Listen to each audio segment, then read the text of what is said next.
এই ভিডিঅ'টোত অসমীয়া খণ্ডৰ কবি পদ্মনাথ গোহাঞিবৰুৱাৰ জীৱনীৰ বিষয়ে আমি আলোচনা কৰিম।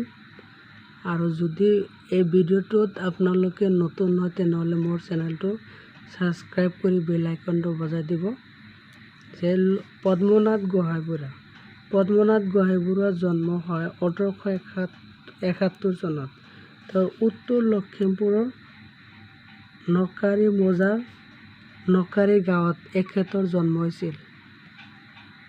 এখেতে উত্তৰ লখিমপুৰত প্ৰাথমিক শিক্ষা শেষ কৰি তেওঁ 1890 চনত এণ্ট্ৰেন্স পৰীক্ষাত উত্তীৰ্ণ হয়। পিছত FA আৰু আইনৰ শিক্ষাৰ বাবে কলিকতালৈ যায়। যদিও শিক্ষা সমাপ্ত নকৰাকৈ উলটি আহি পোনতে কহিমাৰ হাইস্কুলত, পিছত যোৰহাট নৰ্মাল হাইস্কুলত কিছুদিন আৰু পিছলৈ তেজপুৰ স্কুলত শিক্ষকতা কৰে। কলিকতাত থকা সময়ছোৱাত তেওঁ অসমীয়া সাহিত্যৰ নৱোন্মেষ আন্দোলনৰ অন্যতম গুৰিধৰোঁতা আছিল। তেওঁ বিনিধৰ ৰাজখোৱা, কৃষ্ণপ্ৰসাদ দুৱৰা আদিৰ সহযোগত 1890 চনত কলিকতাৰ পৰা প্ৰকাশিত বিজুলী আলোচনী তেওঁ সম্পাদনা কৰিছিল। মষ্ট ইম্পৰ্টেণ্ট কুৱেশ্যন যে পদ্মনাথ গোহাঞিবৰুৱাই কোনখন আলোচনীত সম্পাদনা কৰিছিল? যে বিজুলীত 1890 চনত। তাৰপিছত জোনাকীৰ লগত তেওঁ বিজুলীয়ে অসমীয়া সাহিত্যলৈ এক উদ্দীপনা দল অনাত সহায়ক হৈছিল। পদ্মনাথ গোহাঞিবৰুৱাই তেজপুৰৰ পৰা 1907 চনত উষা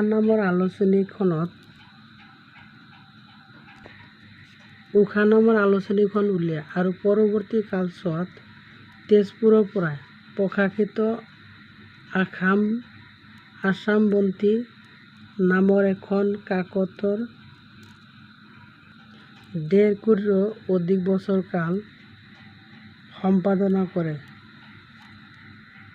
তাৰপিছত তেওঁ 1917 চনত অসম সাহিত্য সভা গঠন হয় আৰু অসম সাহিত্য সভাৰ প্ৰথম সভাপতি হিচাপে নিৰ্বাচিত হৈছিল।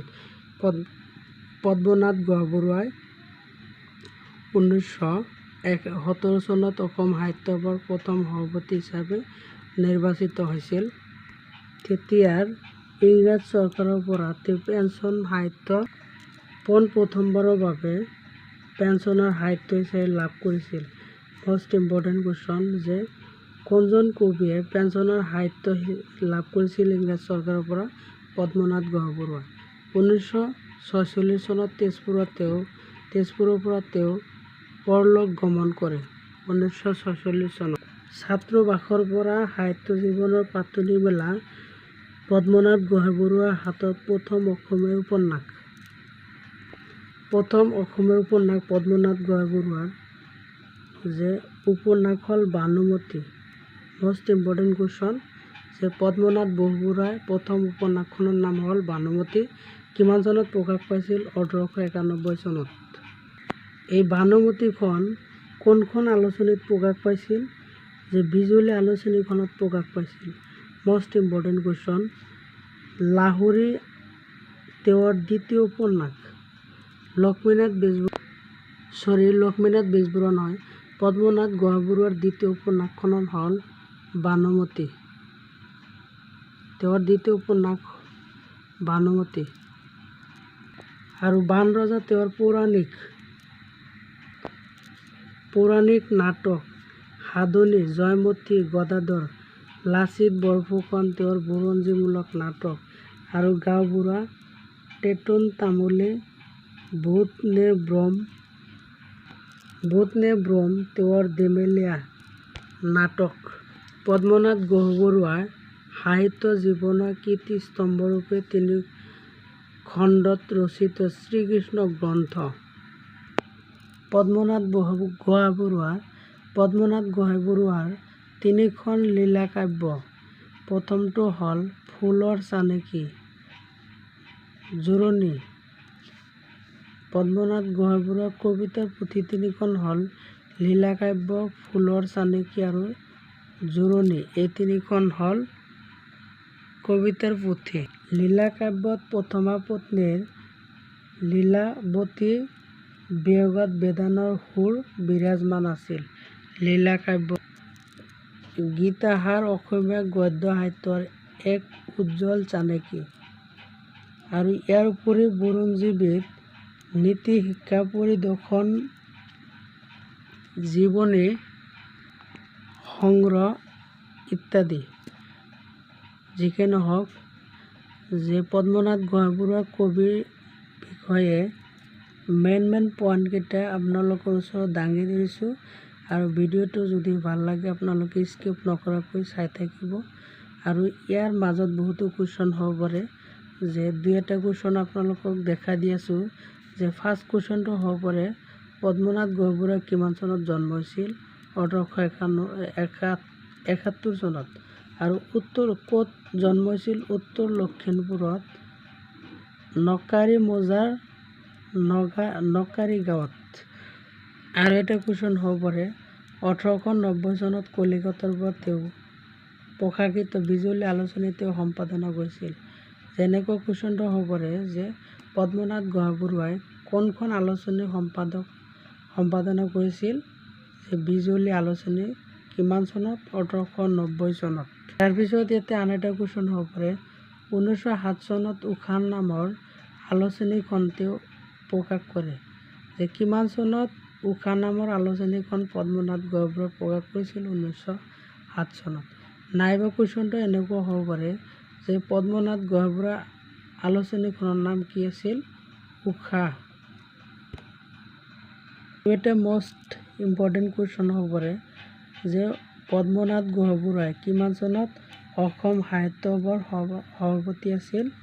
যে 1917 চনত অসম সাহিত্য সভাৰ প্ৰথম সভাপতি আছিল।